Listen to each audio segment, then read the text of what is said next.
Now, the Princess of Wales's video message about her own cancer battle was said to be inspired by King Charles, who, of course, went public about his treatment for the disease 6 weeks ago.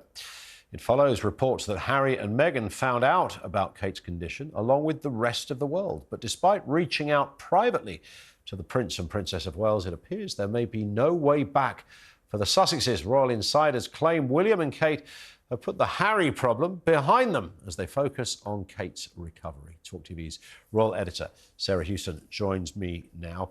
There's always a bit of me in that. I mean, we'll come back to the serious point of this story with Kate in just a moment. But in terms of this turbulent relationship with the brother and the brother-in-law and the sister-in-law and all the rest of it, the Sussexes over there in California, every time something happens, there is a bit of me that hopes this is the moment they get it back together and go, do you know what? Life's too short. It's ridiculous.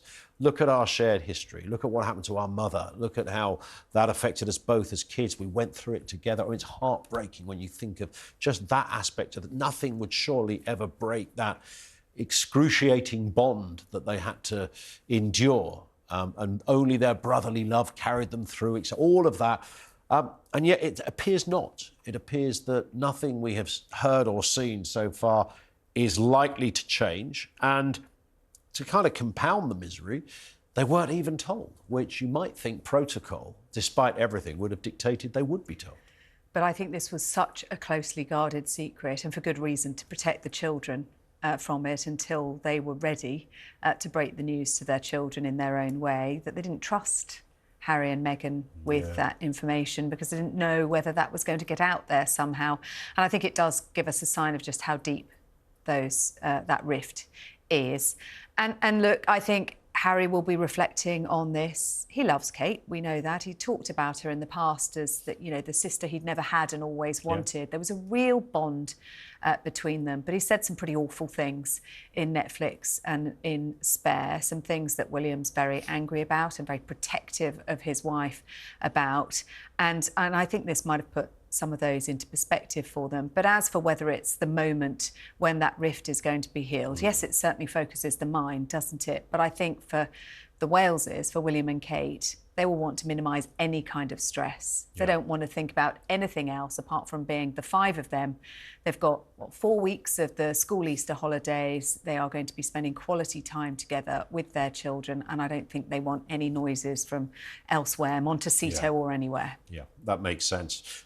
In terms of this announcement that was made on Friday, we kind of heard about it. Obviously, in newsrooms, you get a little bit of notice, an hour or so. And then, obviously, this huge, now sort of global story.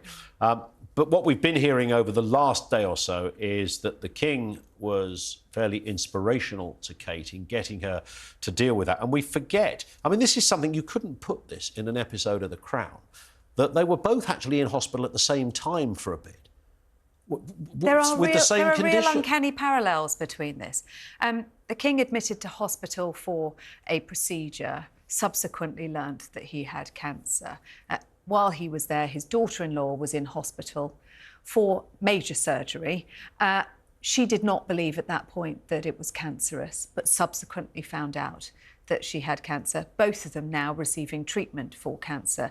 The Princess of Wales has told us that she's having chemotherapy. We don't exactly know the details of the King's treatment, but certainly they will have bonded over that shared experience, an experience that, neither of them wanted to have, but have found themselves in this situation. And it's unprecedented, isn't it? The level of transparency that we've now had, the King talking about his diagnosis, and Catherine there, sitting on a bench at Windsor, saying to the world, I've got cancer. Yeah.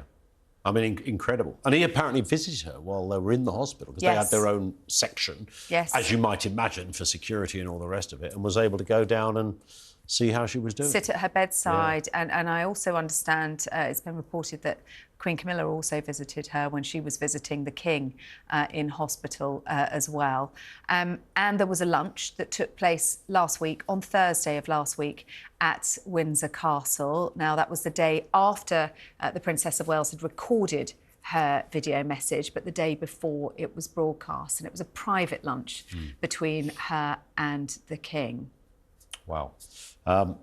I doubt we're going to get... There's not going to be a running commentary on this, is there? No, and actually Kensington Palace very clear on this. This was very much a line now. And we got a briefing pack along with the video which said, you know, we're not going to give any details about the type of cancer. We're not going to give details about the prognosis. We're not going to give a running commentary on this. And then I think, you know, when it comes to timescales as well, we've been gearing towards April the 17th when the children went back to school and thinking that then we might see her back on public duties. I think all of that is parked for now. We just don't know. Indeed. And just very quickly, 10 seconds if we can, Sarah, Peter Phillips, Princess Anne's son, gave an interview as well, talking essentially about how the King was doing and how frustrated he is that he can't get out there and do all the things he wants to do.